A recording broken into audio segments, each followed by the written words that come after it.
Morning, everybody. Can I welcome all the councillors, officers and members of the public present and those who are viewing on YouTube. My name is Amanda Rigby. I am the chair of this subcommittee, and I will introduce the other members of the subcommittee and ask them to confirm that they are present. Councillor Steve Hedges. Good morning, I'm present. Thank you very much. And Councillor Sally Davis. Yes, present. Thank you very much. Also present are John Dowding, who is our lead licensing officer, Shane Lewis and Mark, who's from legal, and Mark Dunford from our democratic services.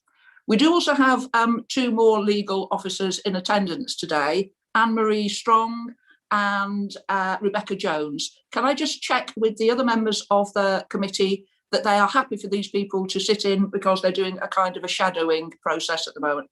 Thumbs up from Councillor Hedges, thumbs up and a nod from Councillor Davis. Brilliant, thank you all very much indeed. Could I remind councillors, officers and members of the public to keep background noise to a minimum, to speak one person at a time and not to speak over others? Can you all please mute your microphones when not speaking and then unmute when I invite you to speak? Please indicate if you wish to speak by using the chat facility on Zoom by typing MIS, may I speak, and you'll be called to speak in turn. As this is a committee with only 3 people, I will go around and ensure that we all get our opportunity to ask questions and speak. If a member of the subcommittee has to leave the meeting, then please draw my attention to this by using the chat facility, as the meeting will need to adjourn, as we need to have 3 members are required at all times. When returning to the meeting, please also draw my attention to this in the same way. Members should also try and inform either me or Mark Dunford if they lose connection and miss any part of the meeting. So thank you all very much for listening to that. Have we got any apologies for absence or substitutions, Mark? No, Chair, you're all here, thankfully. Perfect, thank you very much. Declarations of interest. I intend to do this before every item. Has anyone got any declarations of interest for the first item that we're looking at? Councillor Hedges. Oh, not for the first item, Chair, sorry. Okay. Councillor Davis, are you? No, other than the fact that I know Tim Warren through when he was on the council, but he's an advocate, I believe, which is not the same. Yeah, and I think both myself and Councillor Hedges also know Tim Warren via the same thing, but he's just here to advocate. So yeah, no more declarations of interest for the first item. Agenda item number 4, to announce any urgent business. There is no urgent business. Item 5, minutes of the previous meeting. May I, when it's possible to sign things as correct, may I sign them as a correct record, please? Yes, Chair. Yeah. You weren't here, were you, Sally? So, but myself and Steve were, so yes, we're both fine. Okay, what I'm going to do now is for our first item, I'm just going to go through what the licensing procedures are so that everyone is aware of what we're doing and why we're doing it and what stage we're at. If at any time this becomes unclear, please do raise your hand and I will re-explain. So the first thing that we will do once we move on to our first item is that there will be an update and a summary by our licensing officer, who in this case is Terrell for this particular application. The applicant then presents their case and then may be questioned by by all of the members of the panel and the other parties who have registered to speak. I will chair that. This isn't a free-for-all. All questions will come through me. And then the other parties who are registered to speak will then present their case. And again, similarly, then members of the panel and the applicant ask the other parties questions whilst we're on that phase. No responsible authorities have made any representation, so there won't be a section for us to talk to responsible authorities. We then move to summing up, and first of all, the other parties sum up, and then the applicant sums up. We then go into private session, we discuss, we make our decision, we come back, and then we tell you what our decision is. Does that sound clear? I think it does. If anyone's got any questions, please do ask. Can I just check who we have with us before we move on to item number 1? Item number 1, I am expecting, do we have Donna, Joe and Don Kelly? Yes, I can see, I can't see you because currently your video's turned off, but I can see you're here. Do we have Tim Warren? Yes, I can see that he is here as well. I can also see a gentleman called Ben Brettle. I haven't got him on my list of people registered to speak, Mark. Have I got an out-of-date list? Possibly, Chair. I think Mr. Bretto confirmed his attendance yesterday. He's speaking in support of the application, I believe. Okay, fine. Sorry about that, Mr. Brettle. I'd been more efficient than I thought. I'd got my first list and evidently there was an addition to it. No problem at all. Okay, so in order to make this fair, the time allowed for both the applicant side and for the other party's side will be 20 minutes. That doesn't include questions that we ask. Please don't feel the need to use the whole of your 20 minutes if you don't wish to, but that is what you will be allocated. So without further ado, we will move on to item number 1, the premises licence application, and I'll ask Terrell to present the item. Thank you ever so much. Thank you, Chair. Good morning, everyone. This hearing is to determine a new premises licence application made under Section 17 of the Licensing Act 2003 in respect of Chew Valley Distillery, Wellington Gallery and Corner Cottage, Tunbridge Road, Magna, Bristol, BS4 8SP.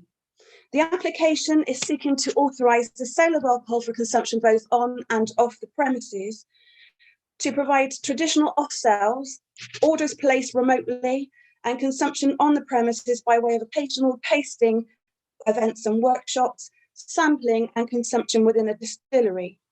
The premises will close no later than 15 minutes after the last permitted sale. Part of the proposed premises, namely Wellington Gallery, already benefits from a premises licence under the Licensing Act. For the purpose of this new application, the proposed premises comprises of Wellington Gallery, Corner Cottage, and the external area as outlined in red on the plans accompanying the application. The application was duly served on all the relevant responsible authorities and advertised both at the premises and within the Western Daily Press. During the statutory period, 8 representations of objection were received from other persons expressing concerns which collectively relate to all 4 of the licensing objectives. Several representations suggest measures to mitigate concerns raised and focused on the proposed use of the external area, the proposed hours for licensing activity and opening, and then the need to define tasting event.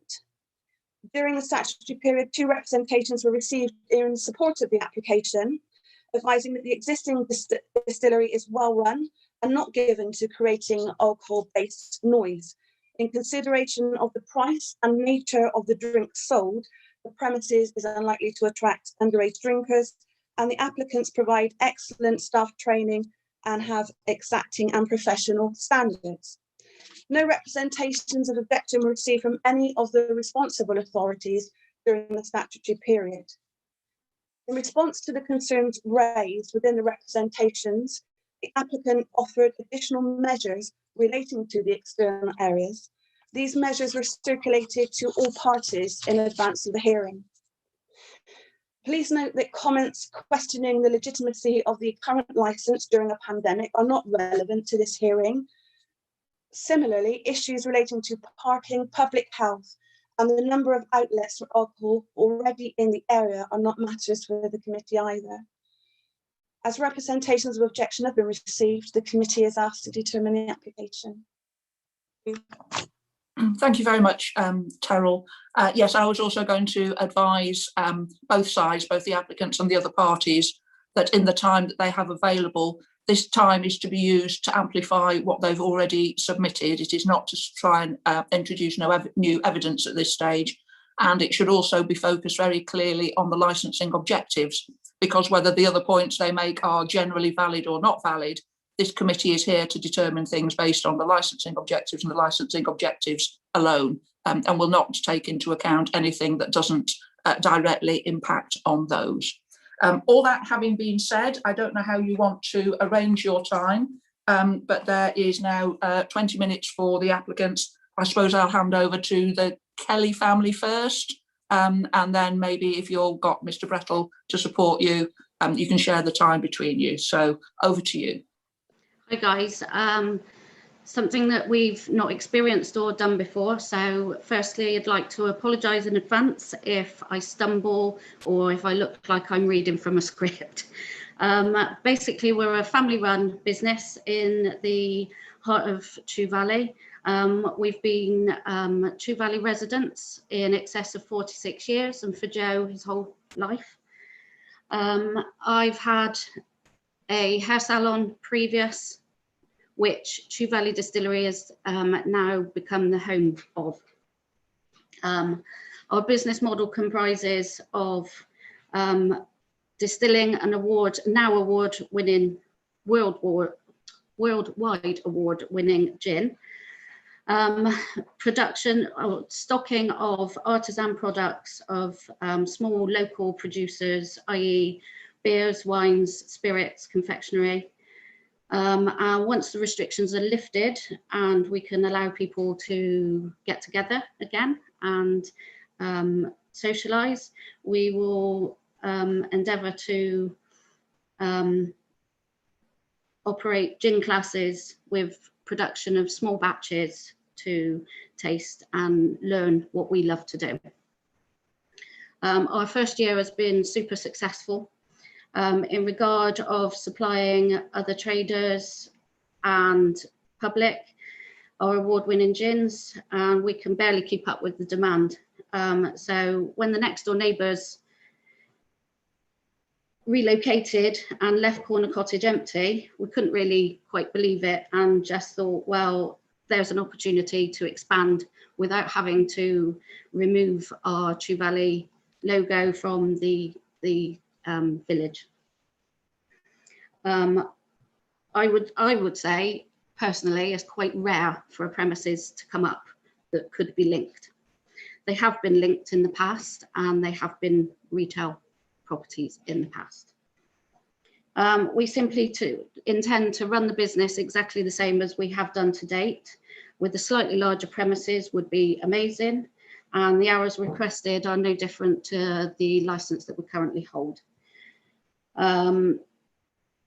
We've not received any complaints as far as we're aware regarding any licensing, and we personally haven't received any antisocial behaviour complaints or alcohol consumption complaints. So we will continue to run with the same ethos. Having read the concerns of the local residents, I would like to take this opportunity to cover a couple of points to reassure them with our intentions within the applied licence. Thank you, Mr. and Mrs. Kate Q, for your praise and recognition on how the premises looks and already works, and that the product that we produce is of a high quality. We wish to point out that we will be running the Chew Valley Distillery to the granted licence condition and have to date had no complaints or problems. Admittedly, we've been in big periods of lockdown, but under government guidelines, we've been able to distill, produce, supply, sell and deliver our product all across the Southwest and beyond, even abroad. We have also not received any objections from the original nor the new extension to the application from any of the local authorities. Thank you, Mrs. Leader, for concerns around the closing hours. We've simply applied for the maximum to enable us flexibility, and the licence will be adhered to with respect and consideration for the residents of the village. And I may point out that the pubs do have authority to stay open later than 11 o'clock, but choose to do so because we're a residential village, and if it's quiet, most businesses take it upon themselves to close early.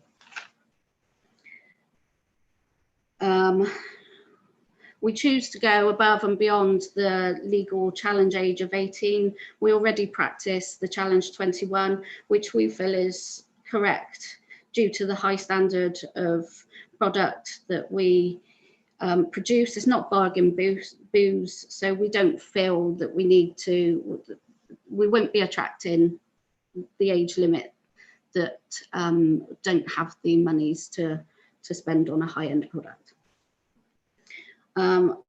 We have not currently applied for a PRS license. On a little bit of research, I think you used to have to be considerate, close windows, doors and such like if you're a music venue or a nightclub. We're neither of those, and I'm pretty sure we need to apply for a PRS license even if we're going to play the radio.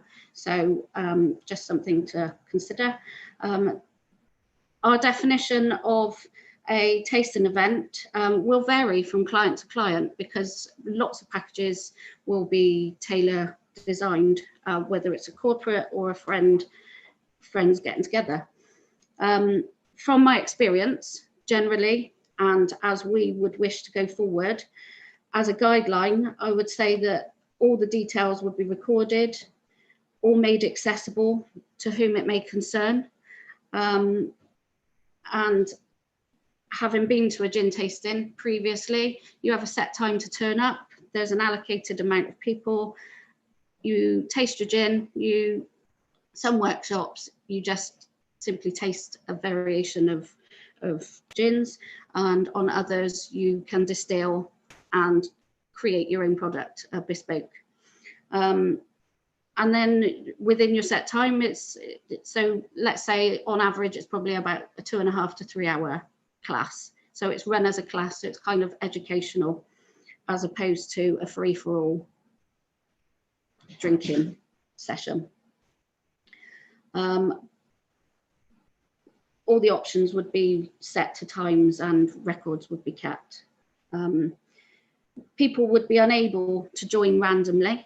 It is for health and safety and any guidelines that we would need to have a record of attendees, all their details. So nobody could just kind of say, oh, my friend's in there, I'm gonna go and have a drink. It wouldn't be run like that. Sorry, here we go again. And again, on sort of doing some research, to my knowledge, tasting is not a licensable activity. So it's not. So I would like to address the comment of food. There may be nibbles and tapas to go along with tastings.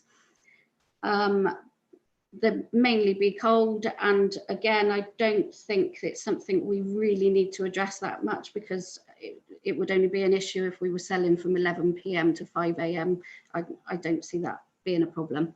The tapas would be accompanying tastings to draw out flavours and things like that. Outside area, again, having read the concerns of the residents, we have submitted some restrictions to help. I think you all have those. So whilst we're on the hearing, I would also like to say, although not dwell on the fact that the original licence was applied for all procedures, as far as we're aware, were followed correctly and followed in any of the reputations regarding this are not a matter for the committee, so that's already come up. Again, with regard to the premise, the village having a number of already licensed premises and now new licensed premises, which have been issued or sought after during the same period that we have applied, and one has been accepted, and I think one is still in decision. I'd like to know whether the village has had the same kind of those businesses have received the same kind of representations. However, again, not really to do with the licensing. So that is May. Now, Joe's here, my stepson. The only other point that we can really think is, as a business, we hold a massive responsibility on the public's welfare, and we feel that if people will leave the premises anyway to go for a cigarette if they're smokers or if they wish for some fresh air. And we feel it would be better if we could control it rather than if we don't get the outside premise licensed, then we feel people will probably wander around the village with their cigarettes and things anyway. So, and the area outside is actually owned by Corner Cottage, and we are more than happy to keep all pathways clear. And I'm rambling, so I'm going to see if Joe wants to say anything. Sorry. No, hi everyone. So yeah, I'm Joe Kelly, and I am the I suppose founder and distiller of Chew Valley Distillery.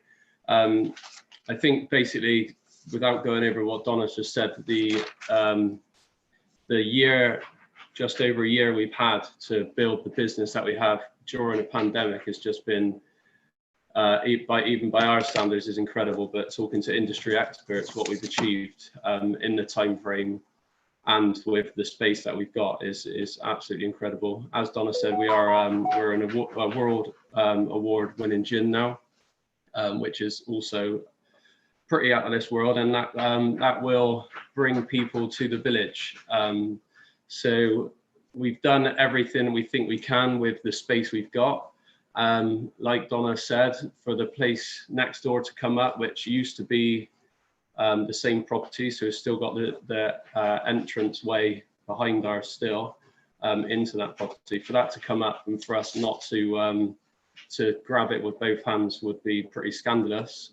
We are at capacity of our little place at the moment, and there's already a big interest in our gin tasting and distillery school events, and that's countrywide as well. So that's going to be bringing people to the village, not just for the distillery, but also helping the pubs, restaurants, and just the local accommodation and the local businesses around Chew Valley as well. So as well as our own products, we're trying to support as many local independent producers as well. So our bottle shop at the moment is sort of 90% stocking local ciders, ales, spirits, not just our own, but everything sort of as close as we can to try and help other businesses as they're helping us.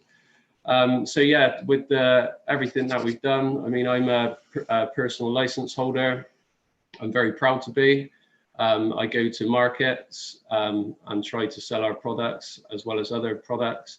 And we have stuck to every single rule that there is. If anything, we've surpassed these rules, and that won't change by extending the property. It will give us a bigger capacity to be able to stock more local producers as well. And I just think it would be a great thing for the village personally. And yeah, it would just be great to get some people out and see exactly what we're doing. And I'd love to welcome you all to come and see the place one day. Thank you very much. Mr. Brettle, are you speaking on behalf of the applicants? Yes, please. Yeah, I'd just like to say a few things. Morning, everyone. We have about 5 minutes left. Perfect. I think if we focus on the 4 licensing objectives here, there's just no case for refusing this application. So if we take them in turn: prevention of crime, disorder, and public nuisance. To my knowledge, there's never been any disorder or crime or nuisance from either the existing distillery or indeed the Lazy Lobster. I don't see why this should be any different. As I said in my representation, the applicants, they're responsible, they're long-standing members of the community, their staff are trained to very high standards. And also, using a bit of common sense here, the customers of boutique distilleries and high-end seafood restaurants aren't exactly prime candidates for loutish behaviour.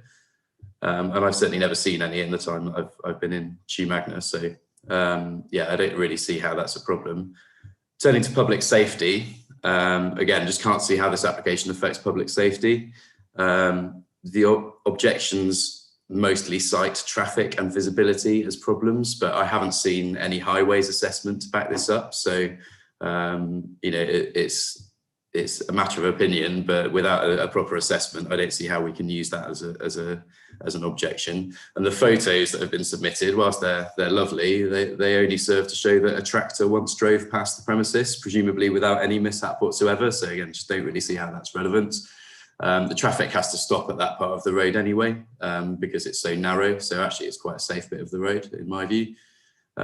Also, despite the fact that the pathway alongside the distillery belongs to the premises, they've still agreed to keep it free for pedestrians, which seems like a sensible mitigation. And also just like to add that I think the distillery owns that triangular outdoor area. So I think they should have every right to use it. Outside tables in many ways are going to stop people from vertically drinking, smoking in the street, etc. So they seem like a sensible part of the plan to me.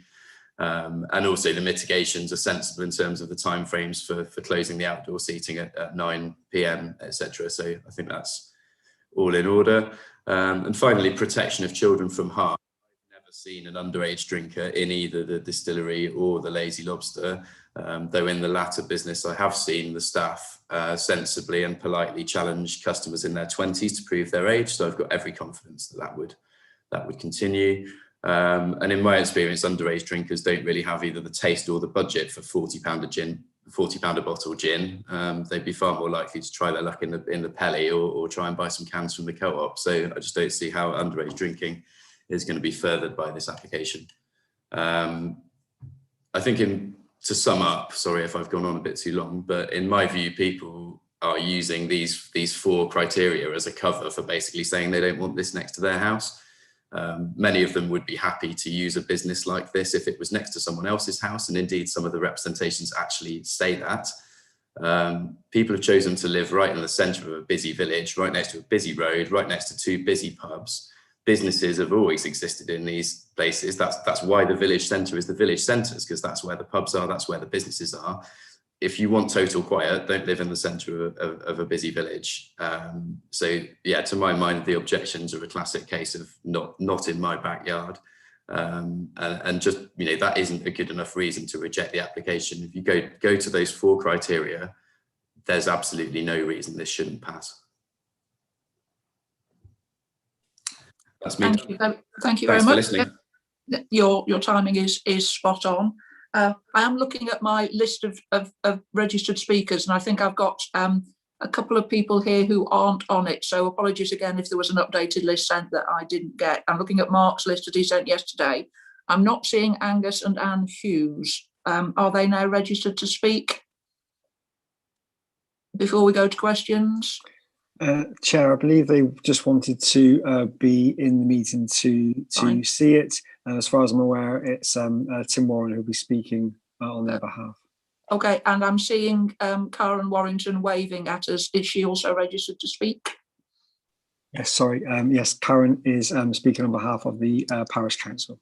Perfect. Okay, excellent. Thank you. So we now move on to questions of the applicant, and as is normal, I will ask the members to ask questions first before I go on to the other parties, which in this case we've now just determined is Tim Warren and Karen Warrington. So going to, you don't need to put your hand up, Tim, I will come to you, I promise. Going to our members first, Councillor Davis, have you got any questions? Yeah, I just want to clarify, and it's been mentioned by both Ben and by Donna about the outside space and restrictions. I think Ben said they'd move it in at 9 o'clock or close that space at 9 o'clock, just to make sure it's, I know we've had a documentation about it, but just perhaps they could just clarify exactly what the plan is to do with the outside, the seated space there, please. Who wants to? Donna, I suspect, would be Donna. probably the first, yeah. Hi again. Yeah, with the outside space, I'm happy to come in with the timings.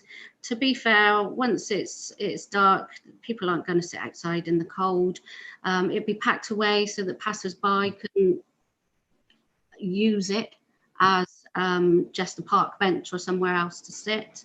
And I'm sure we can come to some agreement with the maximum time outside. I'm happy to negotiate. Does that answer your question sufficiently, Councillor Davis?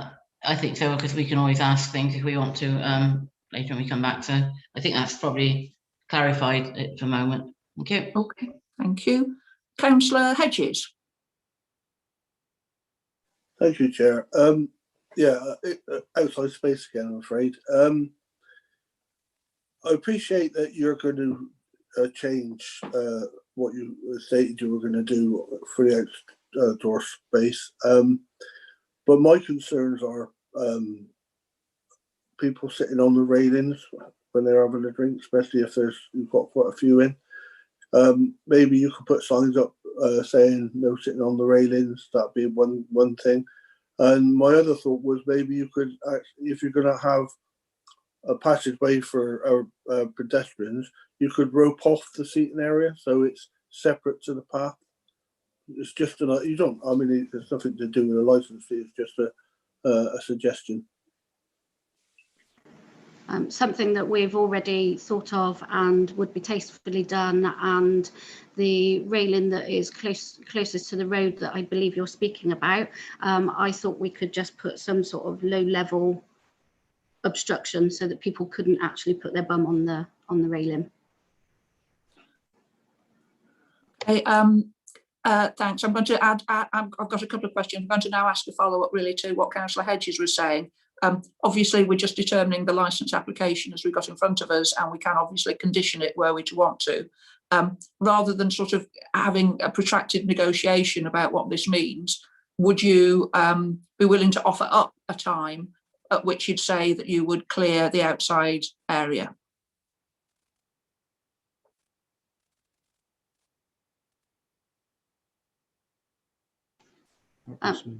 So we would more than happily come in, due to there being representations with young children who said that their bedrooms back onto the actual main road. So we would consider 8 o'clock to be a sensible time so that there would be no noise. However, people may still go out for a cigarette. I don't know how we could police that, but the seating area would be packed up and closed. At 8 p.m. Okay, thank you for that clarification. That's good. My question, and it's something that actually, Terrell, you may want to help me with as well slightly. I mean, obviously the sale of alcohol is a licensable activity. I think I heard you say that tastings were not a licensable activity. Now, my understanding is of the tastings, unless you're being incredibly generous and just giving everything away for free, that you are actually selling a ticket to the tastings or whatever it is. So, Terrell, could you just confirm that this is absolutely a licensable activity? It depends, because it's quite a grey area. If you went in and you sampled some gin and you didn't like it and you walked away, there is no sale. But if you're going to organise an event and you're going to sell tickets in advance, then we've always taken the view that there will be a sale of alcohol when it is a ticketed event and a fee is charged for entering that event. But generally, if you're in the distillery looking, or in the retail shop, and you just want to try something, that actual sampling and then going, oh, that's not to my taste, and walking away, is not a sale. Yeah, thank you. And certainly listening to what the applicant said about their business model, there would obviously, I expect, if you go into the shop, there would be a little sample that you could taste before you buy, but they're also talking about running proper tasting events where people would come and they keep all the I think you were very clear on keeping a register of attendees, etc. So I just wanted to make that completely clear. I've got a couple of other questions, but I think I'll go around to other parties first, because they may also ask them, but I reserve the right to come back in a minute. Tim Warren, what's your, remember, this isn't a time to make a speech. No, I won't. Thank you very much. And these is your are, question. Yeah, and these are straightforward questions. They're not trick questions. The first bit I don't quite understand. It might just be me, because I can't be simple sometimes.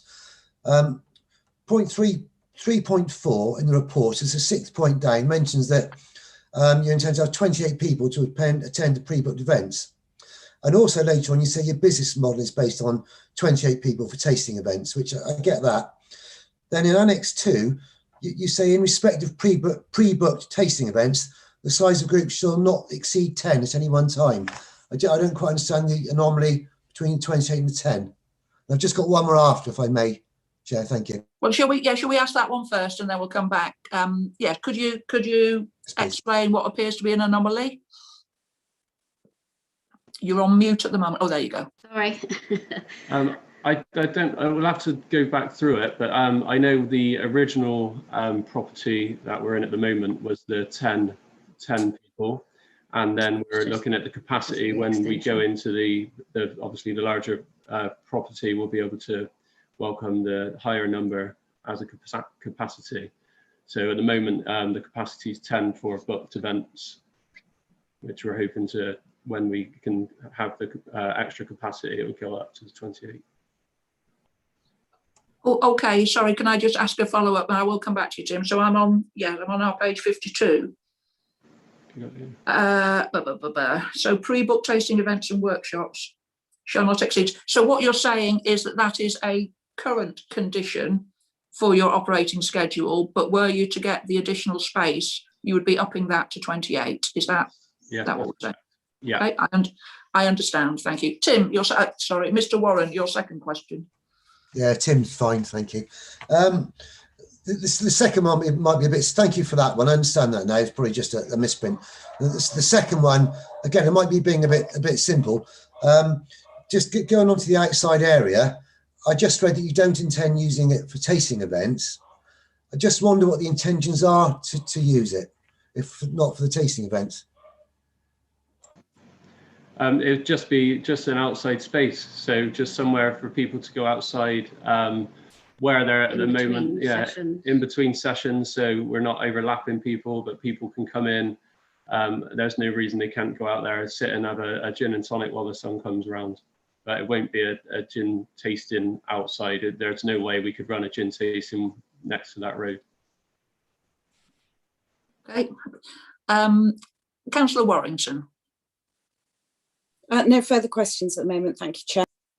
Thank you very much. Right, I'll go back to the members just to check that we are happy. Councillor Davies, Councillor Hedges. No further questions. No further questions. No further questions from you, Councillor Hedges.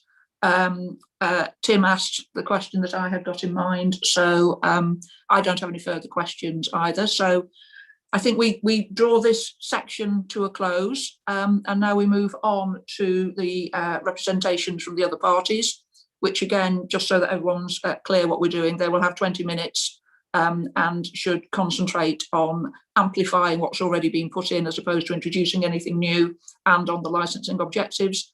After that time, the members of the committee and the applicants will have chance to ask questions of the other parties. So who, I guess, is it you, Tim, going first? Yeah, thank you very much. Appreciate that. Thank you, Madam Chair, committee members. Tim Warren from Shelford Warren. Today I'm speaking on behalf of Peter Q, Kate Q, Angus Hughes, Anne Hughes, Rob Oliver, Catherine Oliver, and Dr. Charlotte Boyer-Miller. You'll also see there's also representations from the Parish Council and more Magna residents. Appreciate as well there are representations in favour of the application. We thought today, as there's so many representations, it might be better for the process if I was to speak for them and collate all of the representations into one submission. And just bear with me in the first sec, because I know this isn't relevant to this application, but it just helps to explain that. Just going to briefly mention the previous application for the Wellington Gallery.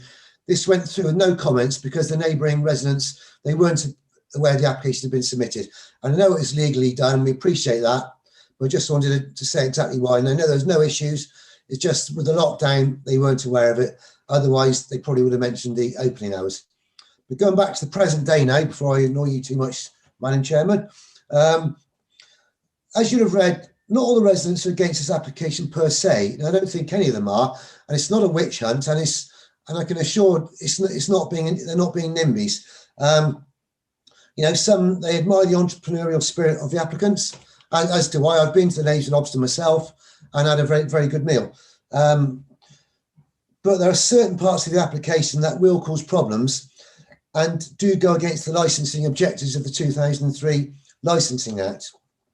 For anyone who's not aware of where the premises are, then the corner of a junction where two small busy roads meet. You can see from the pictures how large vehicles use these roads, and they do use them a lot. And if you look at the houses, you can see there's a few scrapes where lorries and things have just touched the houses. It's a mixed business and residential area with close neighbours, and being in the high street, surrounded by walls on all sides, it causes all the noise to reverberate all around. For the past 20 years, the proposed licensed premise has been a quiet 9 to 5 office, so it's easy to understand the very reasonable concerns and even fears of some of the neighbouring homes as to what the premises could easily become. I'm just going to begin with the outside area, which I think is possibly the main issue here.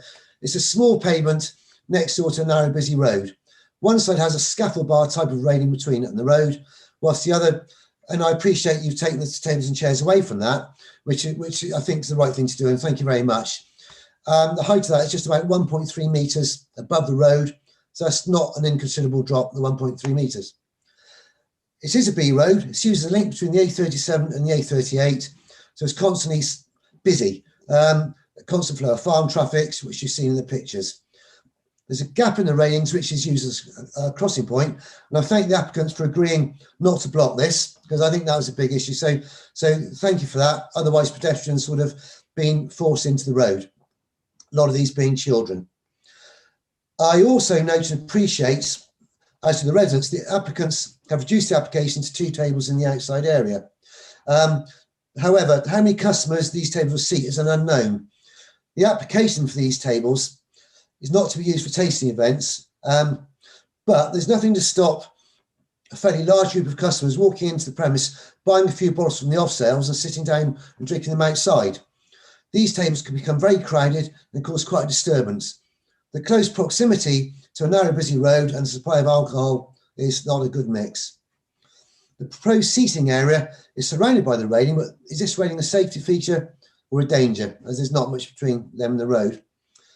The nature of the railings would encourage people to lean on them, but I think we've covered that earlier, and encourage passers-by to stop and engage with the customers. With the best will in the world, this would be almost impossible to police with staff working indoors. The more people that congregate, which is only natural, will cause ever-increasing noise levels. And the effect of alcohol will fuel this further. This is not in line with the licensing objectives and will be very detrimental to neighbouring residents, especially to children who could have their sleep negatively affected. There's also the effect of smoke from outside smokers, which could drift into the windows. I appreciate they can smoke there, and they don't need a licence for that, with or without the outside area. Moving indoors now, as I mentioned earlier, there is discrepancy in the numbers, but we've worked that one out, so thank you for that. And I think the other major issue is the proposed timings. The closing times applied for are in our thoughts too late. With off sales not finishing until 23:45, this has the potential to cause a real disturbance. Customers could come directly from one of the other pubs in the village, which actually, as you explained, to do goes at 12, having decided that they want to continue drinking. A number of things could happen. In an ideal scenario, they could buy a bottle, go quietly home and enjoy a nightcap, which I'm sure a lot of the time will happen. They could decide to sit with friends and carry on drinking outside in the village, either quietly or more likely becoming increasingly loud, spoiling the ambience of a nice quiet village and causing a noise nuisance to residents, perhaps being joined by other merrymakers. Or someone could turn up drunk, and the licensee could, I actually believe they would, because they've got a decent reputation, behave in the proper manner and refuse to sell them any more alcohol, which I believe would happen, and genuinely believe that, I'm not saying it. But this could then turn into a noisy argument, or worse, causing nuisance to neighbours. We think 2100 would be a suitable time to finish off the off sales, but I am aware that the co-op in the village stays open to 10 o'clock, so I would understand if the committee thought in the interest of fairness could match this time. Moving on to the tasting events, whenever I've attended a tasting event, I've only actually been to one, it lasts about 2 hours. You're saying a little bit longer, so I go, you know better than me. So, you know, how long does it need to stay? We think the closing time could easily finish at 10 o'clock, which would be late enough for this to finish. However, we'd quite understand if the committee decides to allow 2,300 hours, say on a Friday or Saturday, to be in line with the other pubs.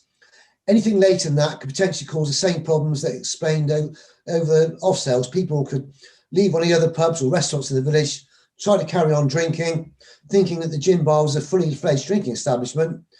Again, I'm sure Mr. Joe Kelly and Mr. Donica, they turn them away. But this could then cause arguments, or worse, a noise in the streets, causing more nuisance and negatively affecting the local residents' lives. If the door was closed when people left the pub and it was closed, this wouldn't happen. We think on a Sunday, which some people still try to keep special, that 2100 hours would be more suitable. A couple of finer points to consider. We think a Challenge 25 could be operated. You know, lots of kids at 12 now have beards. I never quite managed it, 58. But there should also be a condition about keeping rubbish indoors until just before collection. And I know we spoke earlier about, perhaps you mentioned yourselves about the condition keeping the doors and windows closed, but I don't think it's probably necessary at the moment. So it should be quiet. So just say thank you for listening, and I hope I've shown that residents have genuine concerns.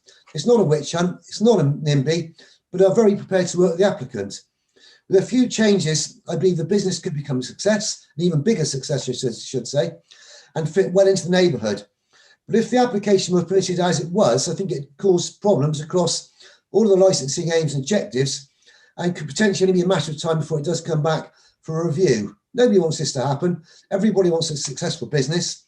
And I believe that just by tweaking the opening hours and looking hard at open licensing for the outside area, which we're not sure really should work, the applicants can still run a very successful business, rub along well with the local residents, which everybody wants. And I think the locals then would become very good regular customers. Thank you. Thank you very much. Karen, you've got about 10 minutes left. You're pleased to know I won't need all of that. Thank you very much, Chair. And thank you, committee, for allowing me to come and talk on behalf of the Chew Magna Parish Council, who have actually asked me to represent them here today as their ward councillor. Historically, the PC want to support businesses in the parish, but they are very mindful that the residents have a number of concerns which have been clearly expressed in their objections and by Mr. Warren today. The PC does recognise and is grateful that the applicant has made some amendments, including amending the closing of the seating area within the curtilage of the cottage. However, these external tables are still a major cause for concern. And I'm sorry, I am going to repeat this a bit, and I do apologise, but I think the emphasis is that these lanes are incredibly busy. Yes, it might be considered to be a fairly sleepy village, but if you consider that, as Mr. Warren has said, this is a road, a major road that connects the A37 to the A38. It is a major route through to the M5 and to South Bristol and the Link Road, and potentially the airport when that reopens. It's an agricultural area with very large vehicles, such as farm vehicles. You saw the tractor, and that demonstrates how narrow the lane is in relation to the size of the vehicles. So actually, on this junction, the visibility is poor. I use that area regularly. And it is, I can tell you that you actually have to pull out into the main B3130 in order to be able to see round that cottage into a road that is actually narrowed down into a single lane. The number of times when I've had to pretty much do an emergency stop is almost every single time I go there. So my biggest concern, and the biggest concern for the PC, is more obstruction on visibility, which will be an issue of public nuisance and public safety, especially if there are either the elderly or children or vulnerable groups trying to cross at that area and trying to look through and round the railings and round other people. And bearing in mind that this area is slightly raised as well, when you're sitting in a car, your visibility is impaired even more. So my concern is that public nuisance and public safety aspect just on the tables. Now, I appreciate that people can go and stand there, but however, you know, you could have a small sign there asking them not to stand there, because it is a matter of public safety. I would like, and PC would like, a commitment from the applicant to look at parking as well, because we have had instances of parking. And also Mr. Warren has mentioned rubbish outside, which is a public nuisance, and people have to get around that. So as you saw from the photographs, which are really good in demonstrating how wide those pavements are, it would be great if the applicant could have a commitment to making sure that that rubbish is removed from the premises straight into rubbish areas. So just to summarize, really, the parish want to maintain a balance between supporting businesses but mitigating residents' concerns wherever possible, and reiterating what Mr. Warren has said. You know, residents really want to work with the applicant to have, you know, an excellent business within the village. But I would ask the committee to look very carefully at the outside seating. And also, if there are signs or other obstructions, then such as something on top of the railings to stop people sitting there, it may well impact further on the visibility. Thank you, Chair. Thank you very much, Councillor Warrington, very appreciated.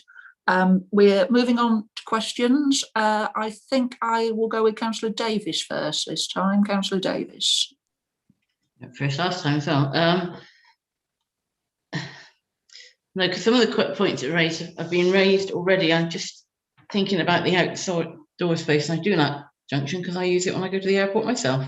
So it is difficult, but it's difficult without anything there as well. So I'm not sure what we can actually ask someone to do there. So I haven't got any further questions. I think the questions have been raised in what was said, but I've not got a question that takes it. Okay, thank you, Councillor Davis. Councillor Hedges. No further questions, Chair. Okay, I've got a couple of questions in that case. And again, sorry, this is one probably, Terrell, you may be able to help us with, to just check that my understanding is correct.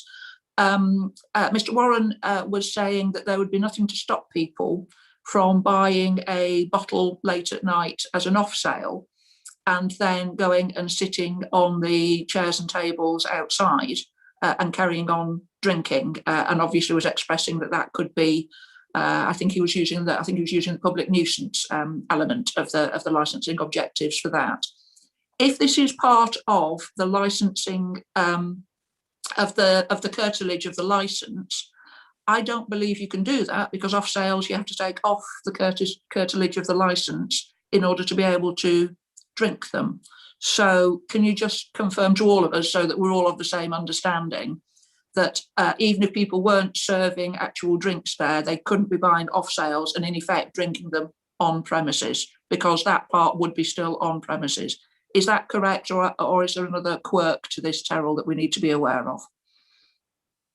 I think off sales is not really the right terminology, because it's a sale for consumption on premises or the sale for consumption off premises. And the application has defined the premises as being the buildings and the outside area. So anything consumed in that external area is being consumed on premises. So it's a sale of alcohol for consumption on premises. I believe that there are, however, when it's a true off sale and it is consumed away from the premises as depicted in the application, that off sales are going to be in sealed containers anyway. Also, I think that with regards to the pubs finishing and people trying to pick up late alcohol, given the price of the alcohol that's on sale and the nature of the premises, I would be thinking about that as well, whether it is a kind of venue that would attract people wanting a last drink. Also, you could consider a last entry.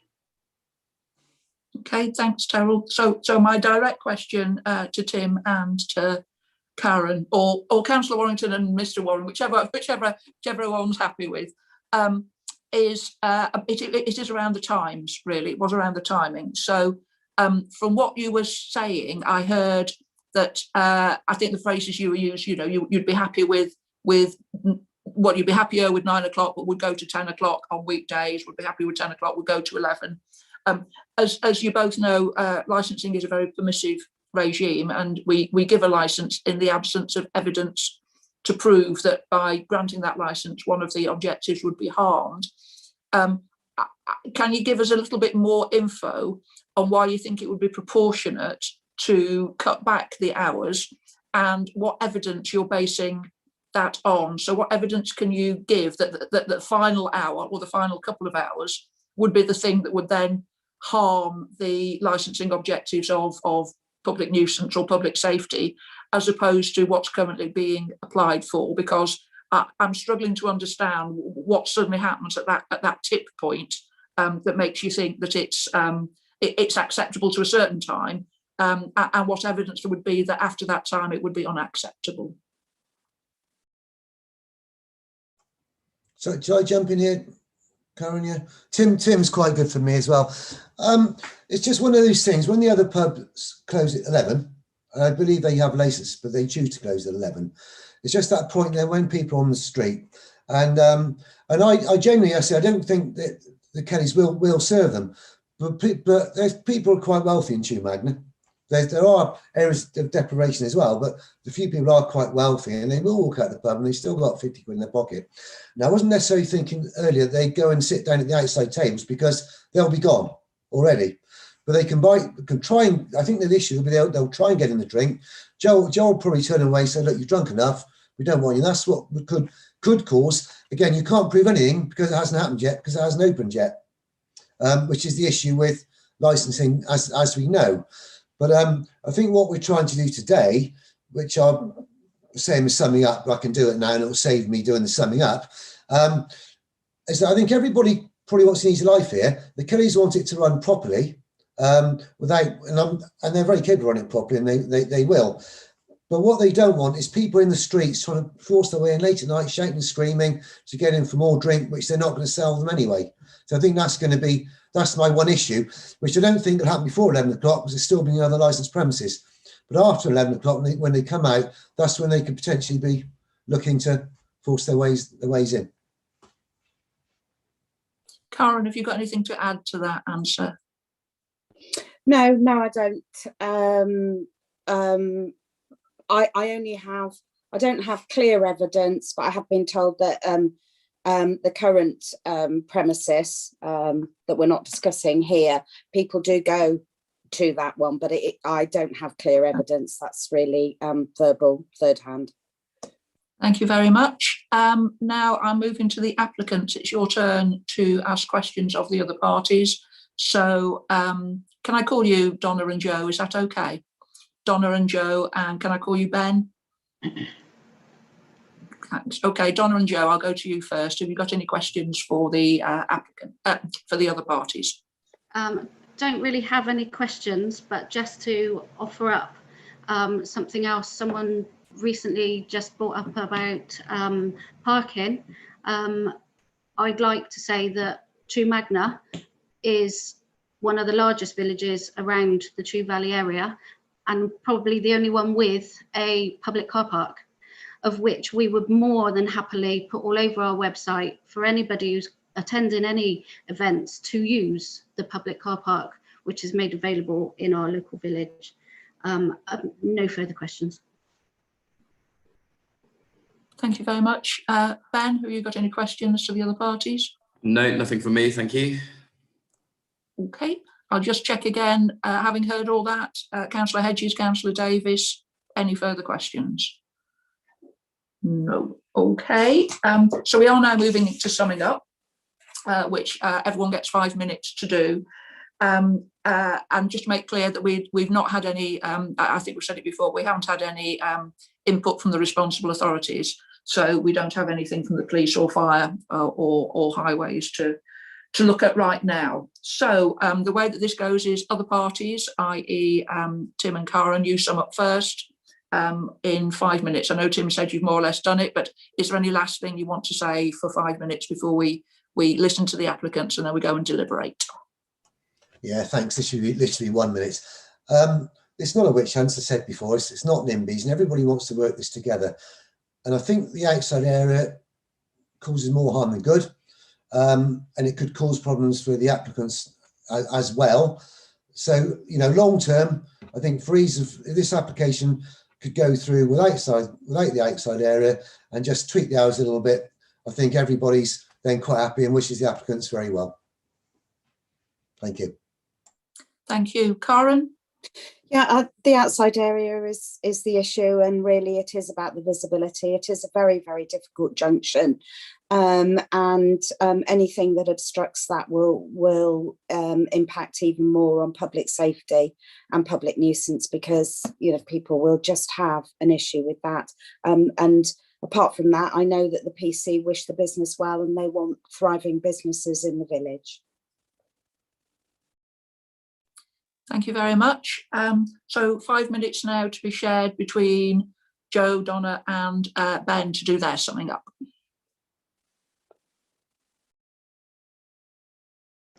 Ben, did you want to go first? Yeah, more than happy to. I just think if there's a lot of opinions going around and a lot of kind of things that have been cited that I don't think are necessarily relevant to the application. If you return to those 4 criteria, there is no reason I can see that the distillery shouldn't be able to proceed with this application, and the outside space, you know, it's their outside space that's owned by the premises. It should be their right to use that outside space. And I actually think that outside space is a sensible mitigation. If you don't have that, then you will have people just standing in the street smoking. If you have the outside space, they will go and sit there and cause less of a nuisance. I also drive through that bit of Chew Magna very regularly. I have to say I've never had to perform an emergency stop through there. Generally people go slowly because it's narrow, and I don't see that the outside tables will impact visibility in any meaningful way. So yeah, I have no reason, I don't think there's any reason based on those 4 criteria that this shouldn't be permitted. Thank you very much. Joe and Donna. Yeah, just as Ben said, as from the criteria of the licensing, I think we're more than meeting everything that we need to. I don't think any of that really comes into it. But just to stress that safety is like our first priority, both indoors and outside. We would never put any of our customers at any sort of risk, as well as the public. I use this road, I cross that road going to and from the restaurant here or up to the shops. I don't even know how many times a day. We can't do anything about the traffic, unfortunately, but we will make sure that whatever goes onto that triangle is minimal, although we don't think that is going to make any problems for the traffic or the public at all, to be honest. And just going on to the hours, I don't think is something that we really need to talk to. Is the absolute maximum hours is what we've applied for. We're not saying that we're going to be open to those maximum hours at all. I totally get what I think Mr. Warren says about people wanting to leave one pub and come to mine. That's a totally different thing. And I don't think it needs an answer, to be honest. It's not going to be the sort of place that someone's going to go for a nightcap. And rightly, as he said, they would be turned away, as is my responsibility as a license holder, and that they'll be turned away in the right manner. If that were to happen, I don't think it would happen. Great, thank you all. Thank you all, pardon me, thank you all very much indeed for your time. We're now going to go into a closed session and deliberate. You'll all be put in a separate room on Zoom. And can I ask you all to remain there, please? Because it's possible that during our deliberations, we'll think of something that we should have asked, or we want a point of clarification, and then we have to get you all back in the room so that we can do that in public again. So for now, can I ask Mike to split us into our 2 rooms? and we will deliberate and get back to you with our decision or further questions in the next, few minutes. Thank you.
that one.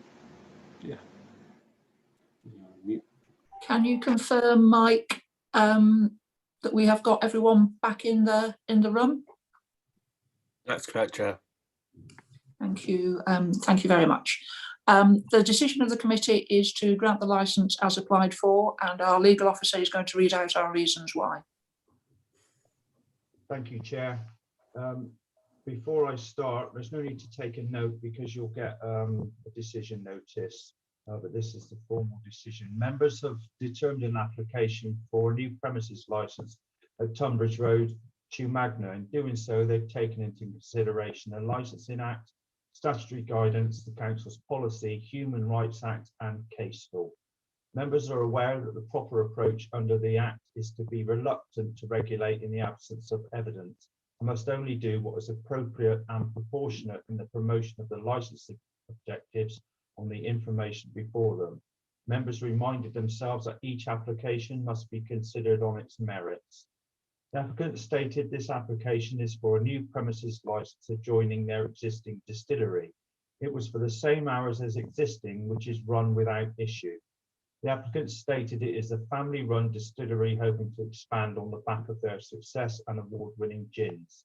They would like to include off-sales to fulfil remote orders for delivery or collection and to run occasional tasting events and workshops. These would be limited to 2 events per week with a maximum of 28 attendees. It was further stated that the hours applied for are for flexibility. They are not a bargain booze operation, and events would be pre-booked and they would not have a detrimental impact on the licensing objectives. An interested party in support stated the premises has not and will not have a detrimental impact on the licensing objectives, and it is unlikely to attract loutish behaviour or those seeking a cheap drink. Whilst generally welcoming the expansion of this local business, the interested parties raised all 4 licensing objectives in objection. It was said that although the premises are in a mixed business and residential area of Chewmagna, if permitted as applied for, they feared an increase from noise on and off the premises, affecting local residents and children alike, particularly from the outside area. They further stated that any increase in vehicular traffic would lead to an increased risk to the health and safety of those in the village, those using the outside area, and cause associated difficulties with parking and accidents on this very narrow, busy road. The interested parties also feared a late licence could attract people leaving one or more of the 3 public houses in the village and lead to a further nuisance and antisocial behaviour. Interested parties agreed, however, that with adherence to suitable conditions and limiting the operational hours, the business would doubtless grow and be an asset to the village. In determining the matters, members were careful to take account of the relevant written and oral representations, both for and against the application, and balance their competing interests. Members were, however, careful to disregard matters governed by other statutory regimes, deregulated activities such as music, and matters not directly attributable to a licensed activity on the premises.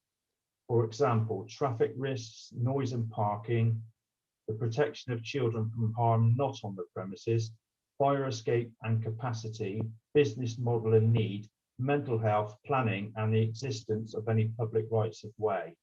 Members also reminded themselves that this is not a review of the existing premises licence, previous applications, and that they must not speculate on future uses, but rather deal with the application on its merits. With regard to terminal hours and off sales, members noted the statutory guidance and their statement of licensing policy. For example, at 18.6, it states that shops, stores and supermarkets should generally be permitted to sell alcohol for consumption off the premises during normal hours they intended to open. Further, and in terms of the operation of the other outlets in the vicinity, the established principle is that terminal hours should be staggered, although they may depart from this principle if appropriate to do so. In terms of the potential for the premises to have a detrimental impact on the licensing objectives, members noted there had been no representations from responsible authorities. Further, and with regard to an evidential basis for the interested parties' fears, members noted the applicant operates a premises license at Wellington Gallery without issue, and the only reference to noise and obstruction in the village was in the vicinity of the Lazy Lobster at South Parade. Whilst noting these premises were also operated by the applicant, there was no evidence to suggest any incidences were directly attributable to the Lazy Lobster.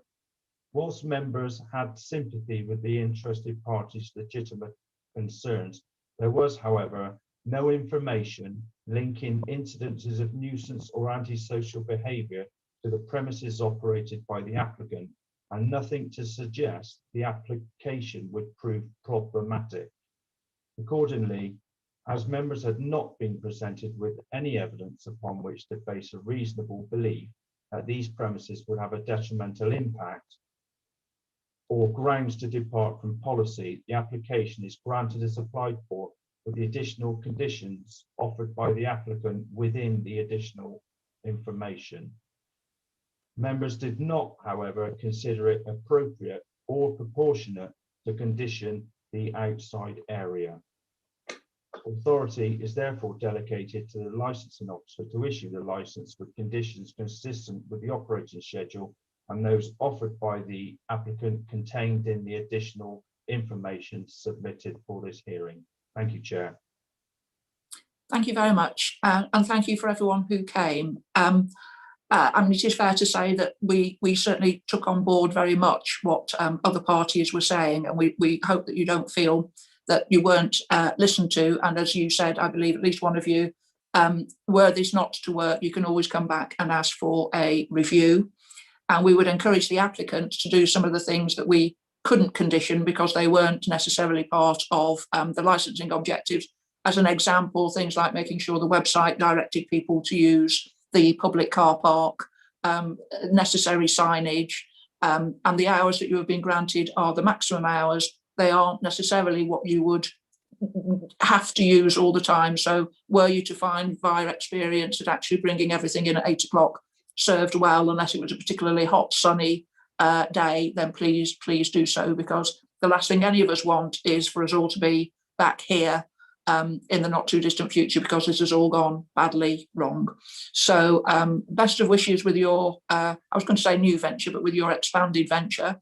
And I do hope that that some of the things that people feared might happen don't actually happen. But of course, there is always the opportunity to come back were they to do so. So can I thank everyone for their time on this, and we will move on to agenda item number 8. Thank you, Chair. What's the agenda item? Thank you. Thanks, everyone. Bye.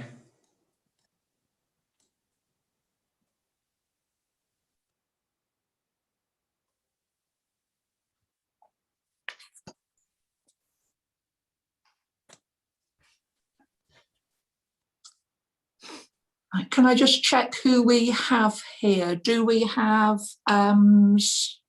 Sally Hodges? I'm assuming that's Sal at the bottom. Yes, there. Yes, we're here. Thank you. Excellent. And we have everyone else I think we need. Before we move on to, moving on to agenda item number 8, Councillor Davies, Councillor Hedges, have you got any declarations of interest on this one? No. No. Councillor Hedges? No, Chair. No, and I don't have a declaration of interest on this one either. Just to be clear what we're going to do, and if at any stage it becomes unclear, please do ask. In a minute, I'll ask John Dowding to introduce the item, and then I believe as part of that introduction, we will get to see a video of the vehicle. I'll then ask the applicants to present their case, and we will ask questions if we feel we need to. We'll then, because there's no other elements that we need to go through this, at the end of the questions, once we've all got all the information that we feel we need to have, I'll ask the applicants to sum up. And then again, we will go into private session to discuss and to make our decision. So all that having been said, Mr. Dowding, can I invite you please to introduce the item? Thank you, Chair. This report invites the licensing subcommittee to consider whether or not a vehicle that cannot comply with the standard private hire vehicle conditions is suitable to be licensed as a private hire vehicle. The policy adopted by the council requires that each application be dealt with on its own merits, and where applications fall outside the general policy, they should be referred to the licensing subcommittee for determination. Policy adopted by the council requires that all vehicles are compliant with the standard licence conditions attached to the grant of a private hire vehicle licence issued by this authority.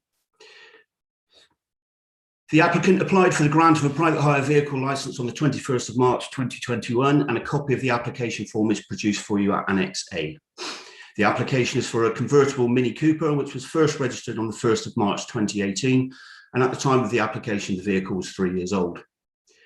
The standard conditions attached to the grant of a private hire vehicle licence state the vehicle must be fitted with a right-hand drive and shall have a minimum of 4 doors. At least 3 of these doors must be accessible for passengers to enter and exit the vehicle without the need to move, adjust, or climb over any seating.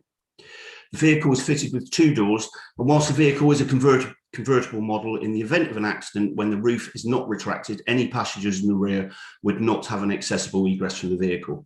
Therefore, the vehicle is non-compliant with this requirement stipulated by the standard conditions, and a copy of those standard private hire vehicle conditions are produced for you at Annex D. The standard conditions attached to the grant of a private hire vehicle licence state a roof sign as prescribed by the council shall be fitted to the vehicle all times whilst hired or available for hire. The roof sign shall be fitted along the length of the vehicle's roof. Illumination of the roof sign is not permitted. The vehicle is a convertible model and cannot be fitted with a roof sign. Therefore, the vehicle is non-compliant with this section of the standard conditions, which again are produced for you at Annex D. The standard conditions do allow an exemption from the requirements to display a roof sign and the vehicle identification plates. However, this exemption is reserved for the executive hire vehicles whose corporate clients expect a discreet service. It should be noted that vehicles that are exempt are still required to display an identification disc in the front and rear windscreen of the vehicle. As a vehicle is a convertible, the rear identification disc would not be visible with the roof retracted. The criteria for exemption as prescribed in the standard conditions is produced at Annex B, and a copy of the standard private hire vehicle conditions is again produced for your Annex D. The vehicle is a petrol engine which will be compliant with the council's clean air zone requirements and will be exempt from the daily charge. And the vehicle passed an MOT inspection on the 25th of January 2021 with a recorded mileage of 3,057 miles. The vehicle will be available for a virtual inspection by way of a video of the vehicle, which is subject to this application and was provided to the applicant by the dealership where the vehicle was actually purchased. A supporting letter has been provided by the applicant and is produced for you at Annex C, and a copy of the council's policy on hackney carriage and private hire licensing standards is produced for you at Annex E. If that's okay with you now, Chair, I will just attempt to share the video.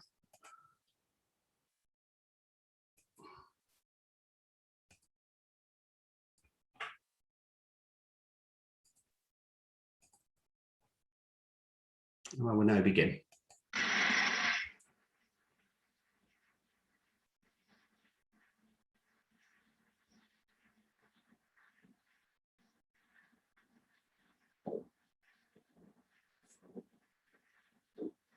I should say there is no sound apart from the wind.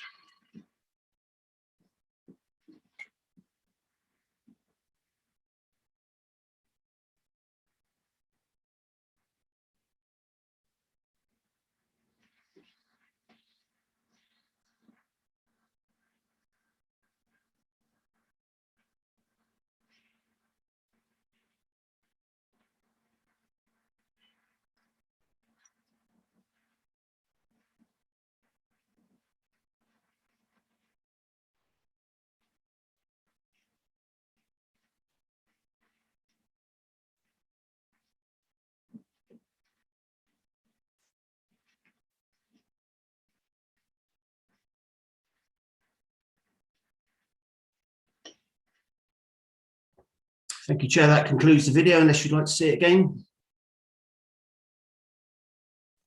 I am happy with seeing it the one time. Can I just check, Councillor Davis, Councillor Hedges, are you content? Would you like to see the video again? Fine for me, fine as it is. Can I Okay. just ask there, the one that we saw in the paper was a completely different one to this? The one that was in the supporting document is just to show a potential change of colour, Councillor Hedges. Okay, I think we can stop screen sharing now then, please, John, if that's okay. Thank you. And does that conclude your presentation? Thank you, Chair. That does conclude my report. Okay, thank you very much. In that case, can I move on to Mrs. Hedges? May I call you Sally? Is that okay? Yes, that'd be lovely. Okay. In that case, it's now over to you if you'd like to present your application. Thank you. Okay. Well, thank you.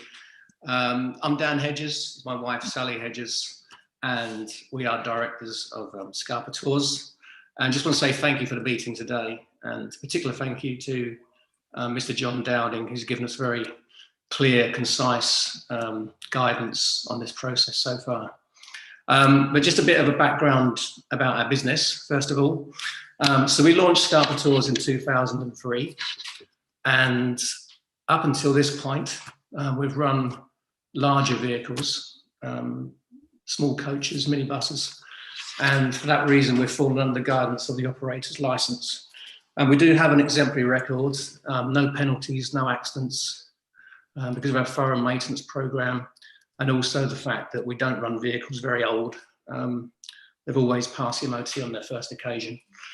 We've become quite well known within Bath. We've got quite distinctive vehicles, purple buses with Stonehenge written on them.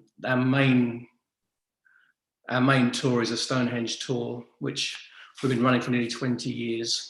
And as you can probably guess, we attract predominantly international visitors. In the last few years before the pandemic, we were taking around 11 or 12,000 passengers a year.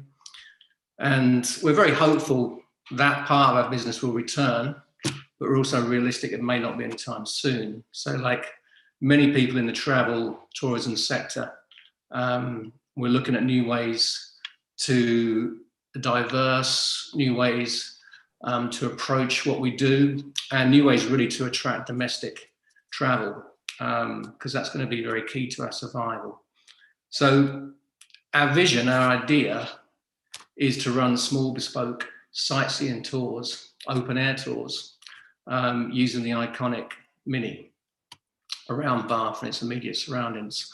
These will be private, exclusive tours. They will obviously comply with the clean air zone, and they'll be COVID friendly, which I think is going to be vital for us in the immediate future. The Mini is already used as a tour vehicle in different places around the UK. It's used in London and Edinburgh. These are two-door versions. The unique element for us is the convertible nature. We think this is going to be a very appealing feature to our customers in the future, both domestic and international, as it'll offer quite a different experience. And we're here today really to discuss this vehicle and to ask permission for it to be licensed under the executive hire exemption. It will be used exclusively for sightseeing tours, which will be booked and paid in advance online. Now we're aware that the vehicle still does not comply with a couple of regulations, as Mr. Dowding has addressed. Firstly, it does have two doors, and clearly it states 4 doors is needed, required. But we understand, I guess, the practicality and the safety reasons for this, obviously in terms of access and if there was an accident. What I would ask you to bear in mind is the particular nature of our use. We are not a taxi, and as such, it won't demand the regularity and speed of boarding as taxis would. We'll have a designated pick-up and drop-off points where our customers can board at their own time. And also, I think in a safety aspect, because we're going around the city, us and other vehicles, road users will be at very low speed. So in that term, it will be a kind of a low risk element in terms of our accidents. We also are selling the tours very much as a convertible tour. So as such, we do expect the roof will be down all the time, hopefully. We don't expect to run these all year round. We're looking at really the high season, the shoulder seasons. And if the weather is not ideal, we will do our very best to try and move bookings, reschedule bookings. The Mini also does have a particular feature which allows the roof to partly open, like a big sunroof, which means the passengers in the back could stay dry while still have some of the benefit of an open air and for viewing. This would also provide access if there was an accident. So I think that would be always our sort of default kind of system in bad weather would be to have a part roof. We expect it, as I say, not to be a roof up. That would be non-advantageous for us or our customers. Regarding the rear window disc, this is correct. Obviously, if the vehicle has got the roof down, as it will do, there is no rear window. We've looked into alternative options. There's none, I don't think, that are that suitable. I mean, we could put a vinyl sticker on, replicate the disc that way. Obviously open to other ideas that any of you may have. What I would say is that the Mini does have a very unique appearance. It's going to be easily identifiable. And if permitted, we would like a little logo on the rear, a little company logo on the rear of the vehicle, which at least would help identify it as a business vehicle as opposed to a personal vehicle. But yeah, they are the main criteria we can't really meet with this vehicle. But yeah, thanks for listening, and obviously we're ready to answer any particular questions you may have. Thank you very much. Thank you. And I'm sorry I didn't have your name down on my list as well. I realise that you are both here to speak on this issue. Councillor Hedges, I'm going to come to you first this time. Have you got any questions? Yeah, a couple, Chair. It's uncanny that we share the last same name. That's the first one. The other is that I was once involved in an accident in a loader version 2-door Mini, and we were travelling at low speeds, and a lorry reversed onto the front of onto the Mini, trapping the 2 people in the front, thus trapping the 2 of us in the back. Admittedly, it was a hard top, but if it had been a 4-door, we would have been able to get out the sides. Now, they were all at low speeds, less than 30 miles an hour. My question really is, you know that obviously the vehicle doesn't comply under the policies, so why not a 4-door? Why a 2-door? Because I know there's vehicles out there that you can get perspex roofs for, so you could have had a hard top with 4 doors that would still have served the purpose. But I'm not saying that I'm against it. I'm not saying I'm for it. I'm just asking the question at the moment.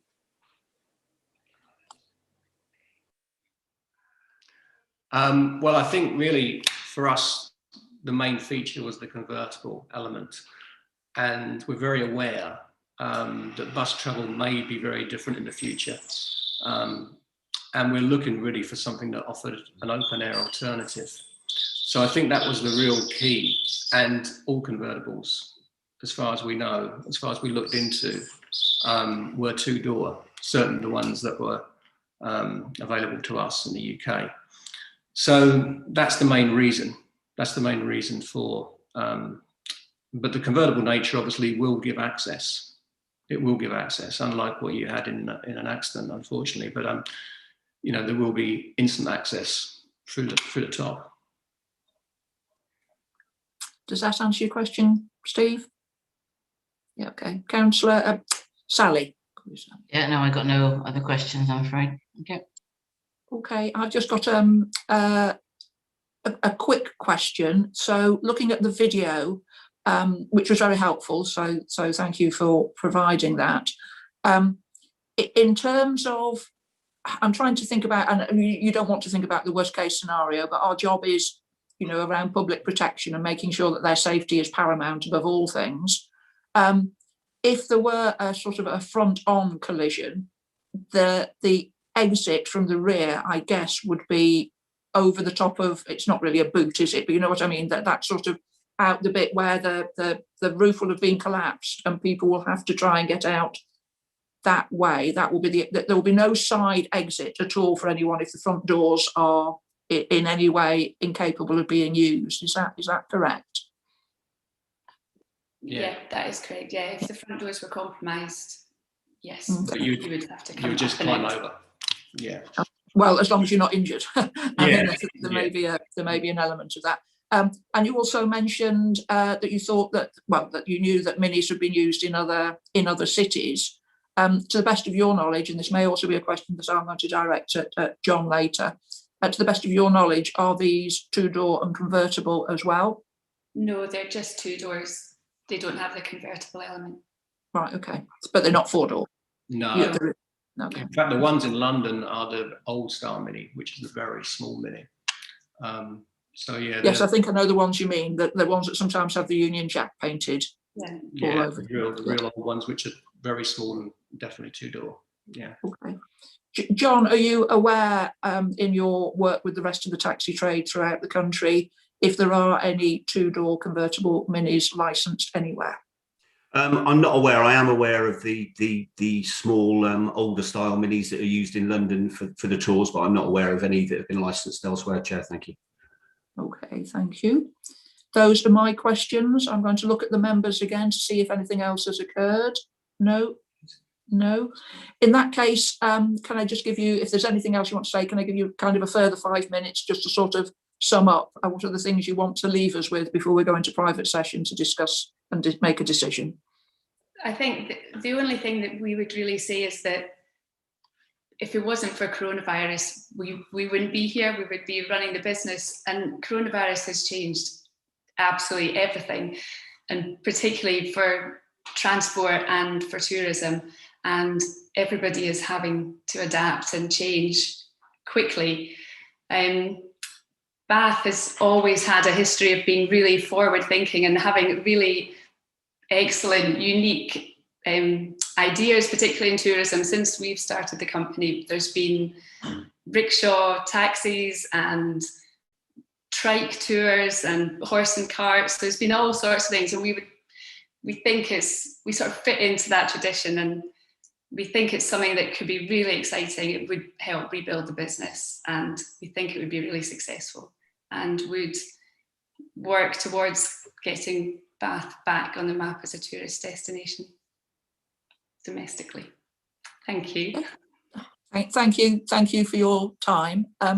We're now going to split into 2 rooms. Can I ask you to stay in the room that you're in, just in case we think of something else that we wish to check with you and we all need to come back? But for now, Mike, could you please split us into our 2 rooms and we'll get back to you soon.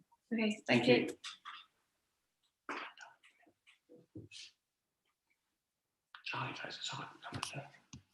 Yeah.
I think we're still missing one person.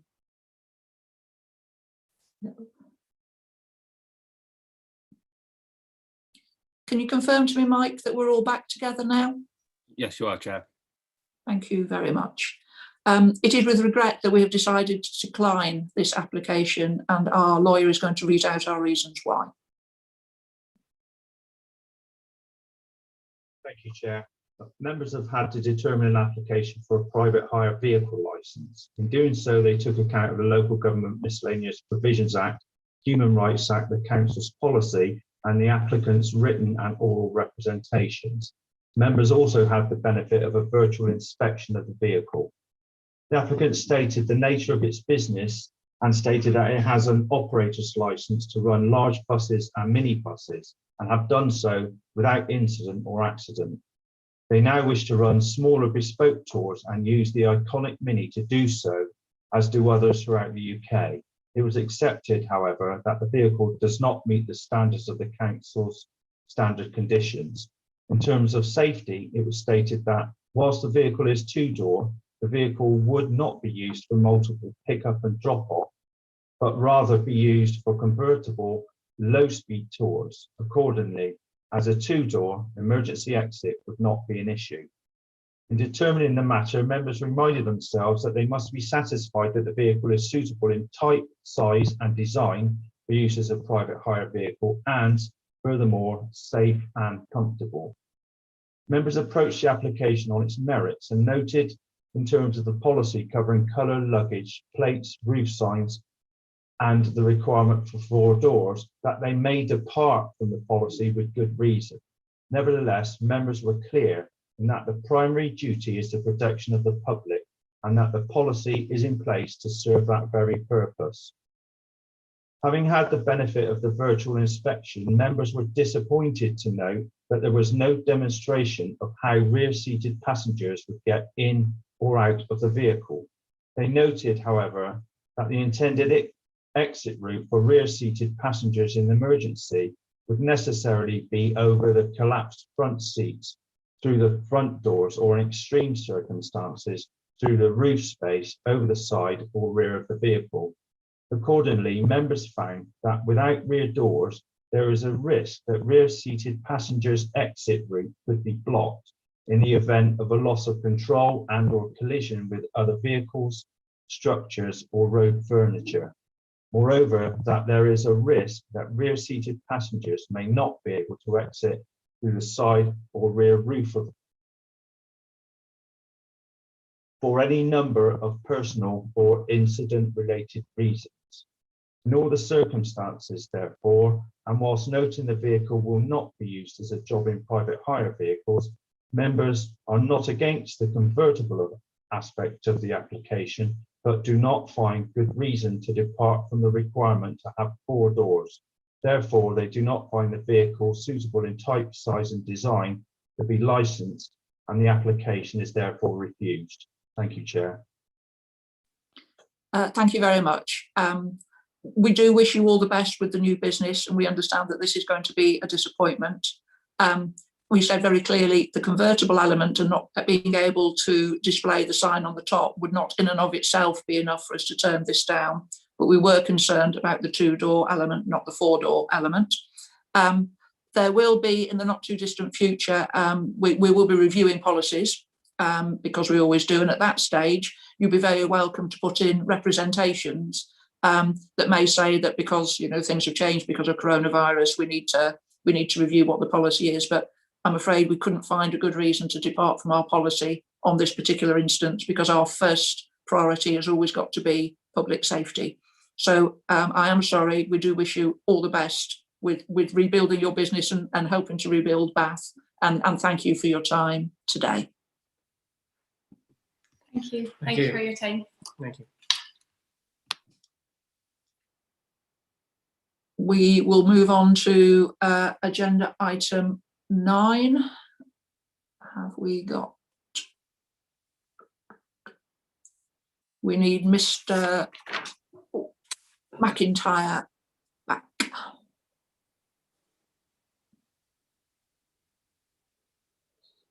I do hope he's not been sitting quietly for 2.5 hours. Chair, if you could agree to move into private session anyway.